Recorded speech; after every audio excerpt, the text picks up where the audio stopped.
বিয়ে আসে, বিয়ে স্বামী নিকাহ।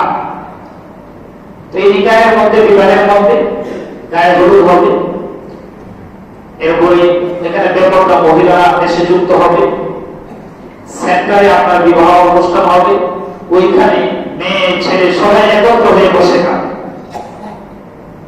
তো আপনাকে যদি জিজ্ঞাসা করা হয় এগুলো কেন বসেন আপনি, তো আপনি বলবেন না, জীবনে একবার একটা বিয়ে আসছে, তো এই বাচ্চাদের আবদার, ওরা বলতেছে বিবাহ যেন ভালো বড় অনুষ্ঠান করে।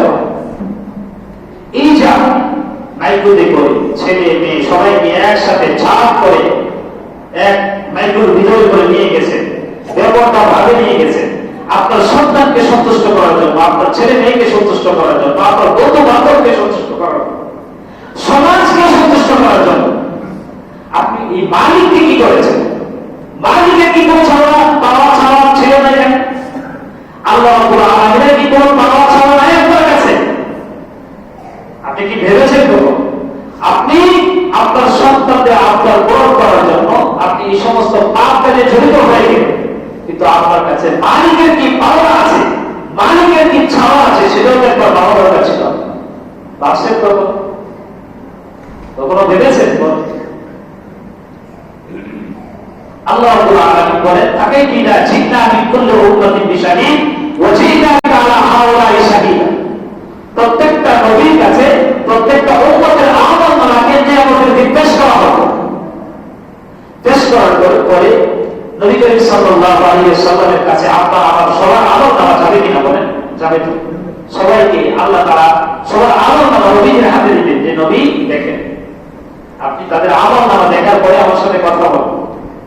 তো নবীজি যখন আমলনামা উল্টাইতে থাকবেন, আপনার আমার আমলনামা উল্টায় দেখবেন যে গান, বাদ্যযন্ত্র, নাচ গান, ফাহিশা ছাড়া, পাপ ছাড়া আপনার আমার আমলনামার মধ্যে কোনো কিছু।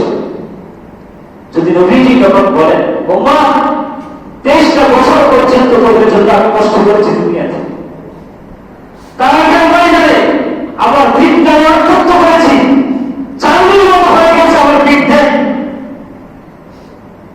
উহুদের ময়দানে আমার দাঁতটা মোবারক আমি শহীদ করেছি। এই জন্য শহীদ করেছিলাম, এই নিয়ে আসছে আমার জন্য, আমার জন্য এই উপহার নিয়ে আসছাস। কি জবাব দেব বলেন? 14 দিন পর্যন্ত তিনি ক্ষুধার যন্ত্রণায় পেটে পাথর বেঁধেছেন। যদি প্রশ্ন করে, মোহাম্মদ আমার জন্য কি নিয়ে আসছিস তুই? তোর জন্য আমি এত কষ্ট করলাম, এই উপহার আমার জন্য নিয়ে আসছিস। এখন উম্মতি বলে মদিনায় তিনি কান্না করতেছেন, এই নবীর জন্য আমি কি করবো?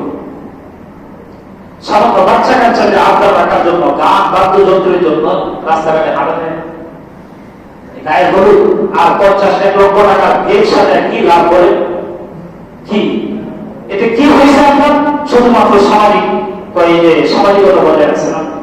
আরে সামাজিকতা বজায় রেখে রবকে সন্তুষ্ট করলাম, রাসূলকে সন্তুষ্ট করলাম, সবাই নিজেকে জাহান্নামের আগুন থেকে বাঁচাতে তো দূরের কথা, সবাইকে নিয়ে জাহান্নামের দিকে অগ্রসর হয়েছে, পরিবার পরিজনদেরকে নিয়ে জাহান্নামের দিকে অগ্রসর হয়েছে। আজকে সকালেও বলেছি, আপনার বাচ্চা নামাজ পড়ে না, আপনি কিভাবে হাসেন? আপনি খাওয়া দাওয়া নির্বিঘ্নে কিভাবে করেন? আপনার বাচ্চারা জাহান্নামের দিকে অগ্রসর হইতেছে। আর দুনিয়ার জিন্দেগিতে যদি কেউ আগুনের দিকে অগ্রসর হয়, তখন মা বাবা কি করবে বলেন? মা বাবার জীবন বাঁচিয়ে রেখে পর্যন্ত সন্তানকে রক্ষা করবে, ঠিক না? করবে কিনা? কিন্তু পরকালে চিরস্থায়ী জাহান্নামের আগুনে জ্বলবে আপনার সন্তান। আপনি বুঝতেছেন? আপনাকে বলা হয়েছে, আপনি কি ফিকির করেছেন, কি চিন্তা করেছেন? সকালবেলা সারা রাত পর্যন্ত সিনেমা নাচ গান দেখে আপনার সন্তান ঘুমাইছে, ফজরের বেলায় বাবা যদি ডাক দিতে যায়, মা বলে ডাক দিয়ে ডাকতে না, অত অনেক রাত করে ঘুমাইছে। কি ফিকির করেছে? প্রত্যেকটা অভিভাবককে আল্লাহ রাব্বুল আলামিনের সামনে জবাবদিহিতা করতে হবে। আপনার স্ত্রী নামাজ পড়ে না, আর এই স্ত্রীর সাথে আনন্দে আপনি কিভাবে লিপ্ত হন? আপনার তো লজ্জা হওয়া দরকার। যে স্ত্রী আল্লাহর নাফরমানি করে, ওই স্ত্রীর সাথে আপনি কিভাবে যান? যে সন্তান আল্লাহ তাআলার নাফরমানি করে, সে তো আপনার সন্তানই হতে পারে না। ওই সন্তানকে এত সুখ শান্তি আরামের সাথে কিভাবে রাখেন?